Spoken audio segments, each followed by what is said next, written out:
सो हे learners, welcome back. आज का video एक एडवांस चार्ट रीडिंग वीडियो होने वाला है जिसमें हम सीखेंगे कैसे हम प्राइस एक्शन को देखकर ये पता लगा सकते हैं कि कोई पर्टिकुलर सपोर्ट या रेजिस्टेंस होल्ड करेगा या ब्रेक होगा। मतलब प्राइस सपोर्ट के पास आता है तो क्या प्राइस सपोर्ट से रिवर्स होगा या उसे ब्रेक कर देगा। सिमिलर, अगर प्राइस रेजिस्टेंस के पास आता है तो क्या प्राइस यहाँ से रिवर्स होगा या इसे ब्रेक कर देगा। सो बिना आपके टाइम वेस्ट किए वीडियो को शुरू करते हैं। तो हमारे सामने ये चार्ट है। अब आप बताइए यहाँ हमारा रेजिस्टेंस कहाँ है। तो आप देख सकते हो ये हमारा रेजिस्टेंस लेवल है। नेक्स्ट, अब हमें दिख रहा है प्राइस रेजिस्टेंस को अप्रोच करता है with continuous big green candles, और यहाँ हमें मार्केट बुलिश भी दिख रहा है। नाउ अब आप बताइए क्या आप यहाँ पे लॉन्ग ट्रेड लोगे या शॉर्ट ट्रेड। मार्केट ऊपर जाएगा या नीचे। यही कंफ्यूजन हमारे मन में होता है जब प्राइस किसी लेवल को अप्रोच करता है। और आज के स्मॉल वीडियो में हम इसी कंफ्यूजन को डिस्कस करेंगे, how to know when support और रेजिस्टेंस विल ब्रेक और होल्ड। तो इसके लिए पहला चीज जो हमें समझना है, जनरली सपोर्ट या रेजिस्टेंस के पास हमें तीन तरह के मूव देखने को मिलते हैं। नंबर वन, पैराबोलिक मूव या पावर मूव। मतलब इस प्रकार के मूव के दौरान हमें रेजिस्टेंस के पास series of big green candles देखने को मिलते हैं और सपोर्ट के पास series of big red candles देखने को मिलते हैं। आइए इस एग्जांपल की हेल्प से समझते हैं। सपोज प्राइस कुछ इस प्रकार से मूव करता है तो यहाँ हमारा रेजिस्टेंस क्या होगा। सिंपली ये हमारा रेजिस्टेंस होगा बिकॉज इस लेवल से प्राइस रिवर्स होता है। और जब प्राइस वापस इस लेवल को अप्रोच करता है with big green non stop candles तो इसे हम पावर मूव बोलते हैं। सेम सपोर्ट के लिए अप्लाई होता है। जब हमें सपोर्ट के पास series of big red candles मिलते हैं तो इसे हम पावर मूव बोलते हैं। ऐसे सिनेरियो हमें नॉर्मली चार्ट पर देखने को मिलता है। तो इस सिचुएशन में हमें क्या करना चाहिए, हमें ब्रेकआउट का वेट करना चाहिए या फिर रिवर्सल का। तो यही कंफ्यूजन है। आइए अब चार्ट पर देखते हैं। ये हमारा रेजिस्टेंस है और प्राइस यहाँ से कंटिन्यू बिग ग्रीन कैंडल बनाते हुए इसे अप्रोच करता है। यहाँ इस मूव को देखिए, हमें कंटिन्यू ग्रीन कैंडल देखने को मिलते हैं, सिर्फ एक या दो रेड कैंडल है। मतलब ये एक पावर मूव है। तो इस प्रकार के मूव के बाद जब प्राइस किसी लेवल को अप्रोच करता है तो यहाँ रिवर्सल की एक पॉसिबिलिटी होती है। सो पावर मूव के बाद हमें ब्रेकआउट ट्रेड को अवॉइड करना चाहिए। यहाँ हम एक रिवर्सल ट्रेड प्लान कर सकते हैं। इसके पीछे का लॉजिक अभी थोड़ी देर में आपको क्लियर हो जाएगा। उसके पहले एक और एग्जाम्पल देखते हैं। ये हमारा अगला चार्ट है। तो यहाँ हमारा सपोर्ट लेवल कहाँ है। सिंपली ये हमारा सपोर्ट लेवल है। अब देखिए प्राइस वापस इस लेवल को पावर मूव के साथ अप्रोच करता है और इसे ब्रेक भी कर देता है। नाउ अब आप बताइए क्या आप यहाँ पे शॉर्ट ट्रेड लोगे क्योंकि यहाँ सपोर्ट लेवल ब्रेक हुआ है। तो आंसर है नहीं, क्योंकि हमने अभी अभी डिस्कस किया जब प्राइस पावर मूव के साथ किसी लेवल को ब्रेक करता है या अप्रोच करता है तो हमें वहाँ ब्रेकआउट ट्रेड को अवॉइड करना है। वहाँ हमें रिवर्सल ट्रेड प्लान करना चाहिए because most of the time ऐसे ब्रेकआउट फेक ब्रेकआउट होते हैं। आइए इसके पीछे का लॉजिक समझते हैं। इस चार्ट को देखिए, ये हमारा रेजिस्टेंस है और प्राइस पावर मूव के साथ रेजिस्टेंस को अप्रोच करता है और इसे ब्रेक भी कर देता है।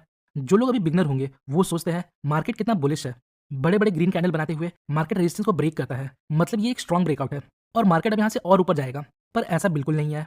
देखिए मार्केट इस लेवल से चलकर इस लेवल तक ऊपर आया, मतलब जिन लोगों ने यहाँ कहीं बाई किया होगा वो अभी प्रॉफिट में होंगे।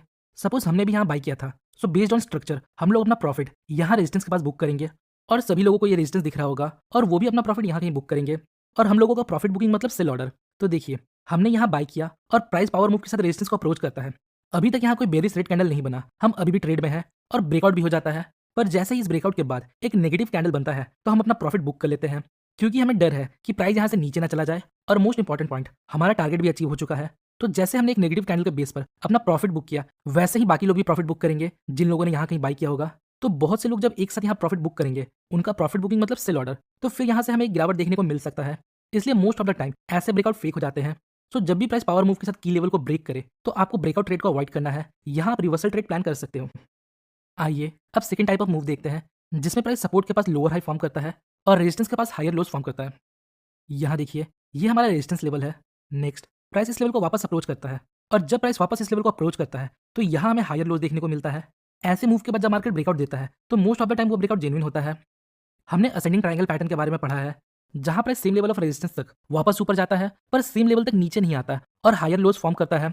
तो यहाँ भी हमें रेजिस्टेंस पर हायर लो मिलता है और जब मार्केट रेजिस्टेंस को ब्रेक करता है तो हमें एक अच्छा खासा मूव देखने को मिलता है।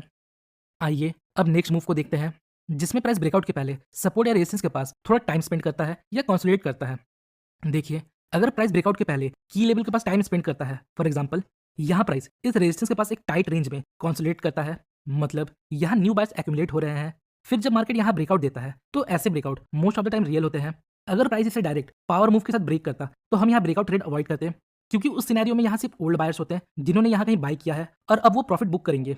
पर जब प्राइस इस रेजिस्टेंस के पास कंसोलिडेट करता है इसका मतलब यहाँ न्यू बायर्स आए हैं जिन्हें अभी तक कुछ प्रॉफिट नहीं मिला, वो या तो यहाँ अपना स्टॉप लॉस लेंगे या प्रॉफिट का वेट करेंगे। सो होपफुली आपको चीजें समझ आ रही होगी। नेक्स्ट मूव को देखते हैं जो है ट्रैपिंग कैंडल मूव।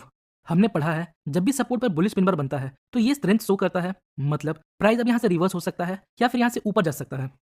और जब रेजिस्टेंस के पास बेरिश पिन बार बनता है तो मार्केट वहां से नीचे आ सकता है।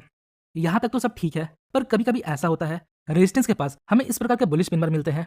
देखिए, अगर ये कैंडल सपोर्ट के पास बनते हैं तो ये स्ट्रेंथ शो करता है, पर जब ये रेजिस्टेंस पर बनता है तो हम सोचते हैं मार्केट स्क्वीज हो रहा है, प्राइस अब इस लेवल को ब्रेक कर देगा और हम पहले ही लॉन्ग ट्रेड ले लेते हैं।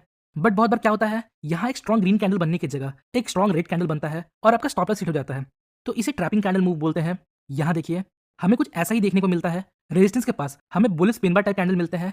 तो ऐसे सिचुएशन में आपको हमेशा कंफर्मेशन का वेट करना चाहिए। हाँ, अगर कोई ग्रीन कैंडल इस रेजिस्टेंस को ब्रेक करता तो हम यहाँ बाई कर सकते थे या फिर एक बिग रेड कैंडल के बेस पर यहाँ शॉर्ट ट्रेड ले सकते थे।